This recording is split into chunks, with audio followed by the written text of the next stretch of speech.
ഒരുപാട് നേരമായിരുന്നു താൻ ഹോട്ടലിൽ നിന്ന് ഇറങ്ങിയിട്ട്. മനുഷ്യൻ ഇവിടെ വിഷമം ചത്തിരുന്നാലും സമയത്തിന് ഫുഡ് കൊണ്ടുവന്നുള്ള ചിന്ത തനിക്കില്ലേ?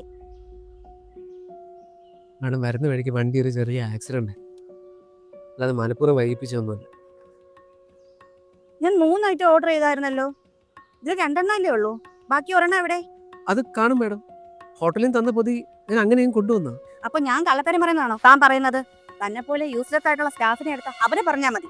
മാഡം, ഞാൻ വളരെ കഷ്ടപ്പെട്ടാണ് ഈ ഓർഡർ ഇവിടം വരെ കൊണ്ടുവന്ന് എത്തിച്ചത്. കസ്റ്റമർ ഓർഡർ ചെയ്യുന്ന ഫുഡ് മോഷ്ടിച്ച് കഴിക്കുന്നതാണോ തന്റെ കഷ്ടപ്പാട്? വാക്കുകൾ സൂക്ഷിച്ച് ഉപയോഗിക്കണം മാഡം. ഞാൻ ചെയ്യുന്ന ജോലി സിൻസിയർ ആയിട്ട് തന്നെയാണ് ഞാൻ ചെയ്യുന്നത്. ജീവിതത്തിൽ ഒരുപാട് കഷ്ടപ്പാടുള്ളതുകൊണ്ടാണ് ഈ പണിക്ക് ഇറങ്ങി തിരിച്ചു. എനിക്ക് തന്നെ സങ്കടങ്ങളൊന്നും കേൾക്കണ്ട. ഞാൻ ഓർഡർ ചെയ്ത ഫുഡ് എനിക്ക് കിട്ടണം. അതെ മാഡം, ഞാൻ ഇതിൽ നിന്നൊന്നും മോട്ടിച്ചിട്ടില്ല. മാഡം ആ ഹോട്ടലിലോട്ടൊന്ന് വിളിച്ചു നോക്കിയിട്ട് പറ. ഹലോ, ഞാൻ കുറച്ചു നേരം മുമ്പേ സ്വിഗ്ഗി ആപ്പ് വഴി ഞാൻ 4 പെറോട്ട, ബീഫ്, അൽഫാം ഓർഡർ.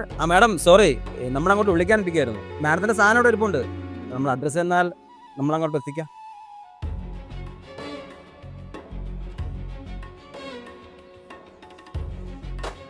സോറി കേട്ടോ. കുഴപ്പമില്ല മാഡം. ഈ ചുട്ടുകൊള്ളുന്ന വെയിലത്തും മഴയത്തും നിങ്ങൾ ഇരിക്കുന്നിടത്ത് ഭക്ഷണം കൊണ്ടുവന്ന് തരുന്നവരാണ് ഞങ്ങൾ. വിശന്നിരിക്കുന്നവരുടെ അടുത്തേക്ക് ആഹാരം കൊണ്ടുവരുന്ന ഞങ്ങൾക്ക് ഒരിക്കലും മോട്ടിക്കാൻ പറ്റുന്നതാണ്. ഇതിരിക്കട്ടെ.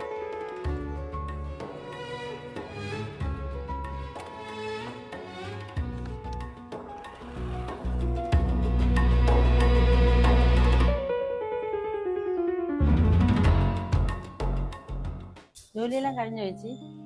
ഓ, ഒന്നും കഴിഞ്ഞില്ലെന്നേ. തുണിയെല്ലാം കഴുകാൻ കിടക്കുന്നു. ഇനിയിപ്പോ കൊച്ചുമോള് സ്കൂളിൽ നിന്ന് വരുമ്പോഴേക്കിന് കഴിക്കാൻ എന്തെങ്കിലും ഉണ്ടാക്കണം. ശിവ ഇപ്പോഴും ഡെലിവറി ബോയ് ആയിട്ടാണോ ജോലി ചെയ്യുന്നത്? അത് പിന്നെ ഗൾഫിലോട്ടുള്ള വിസ വരുന്നത് വരെ തൽക്കാലത്തേക്ക് അതുവരെ വെറുതെ ഇവിടെ ഇരിക്കണ്ടല്ലോ എന്ന് വെച്ചിട്ട് പോകുന്നതാ. ഓ, അവനോട് ഗൾഫിൽ ജോലി ആയോ ചേച്ചി? പിന്നെ ജോലി ആവാണ്ടിരിക്കുവോ? അവൻ എഞ്ചിനീയർ അല്ലേ. നല്ല ശമ്പളത്തിൽ വലിയ കമ്പനിയിലാ ജോലി എന്നാ മോൻ പറഞ്ഞത്. പിന്നെ മോള് വരാറായി, ഞാൻ അങ്ങോട്ട് ചെല്ലട്ടെ.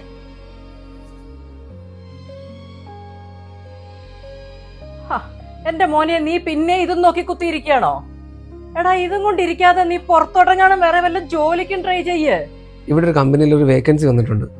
അപ്പോൾ അതിന് ഞാൻ ബയോഡേറ്റ അയച്ചു കൊടുത്തോണ്ടിരിക്കും. നീ പിന്നെയും തുടങ്ങിയോ ഈ ബയോഡേറ്റ അയക്കല്? എടാ, നിനക്ക് ഇവിടെ ഒന്നും കിട്ടാൻ പോകുന്നില്ല. നീ ഇങ്ങനെ ഓരോരോ കമ്പനിയായിട്ട് കയറി ഇറങ്ങി നടന്നിട്ട് കാര്യമില്ല. നീ പുറത്തോട്ടെങ്ങാനും പോയിട്ട് അവിടെ വല്ല കമ്പനിയിലും കയറാൻ നോക്ക്. അമ്മ, എൻ്റെ കാര്യം എനിക്ക് നല്ല ബോധ്യമുണ്ട്. എനിക്ക് പുറത്തോട്ട് പോകാൻ താല്പര്യമില്ല. ഞാൻ ഇവിടെ ജോലി ചെയ്യുന്നുള്ളൂ.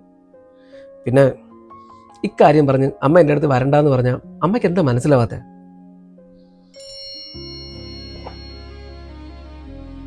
അതെ, ഡെലിവറി എടുക്കാൻ സമയമായി. ഞാൻ വരുമ്പം കൊച്ചിനെ വിളിച്ചോണ്ട് വന്നോളൂ.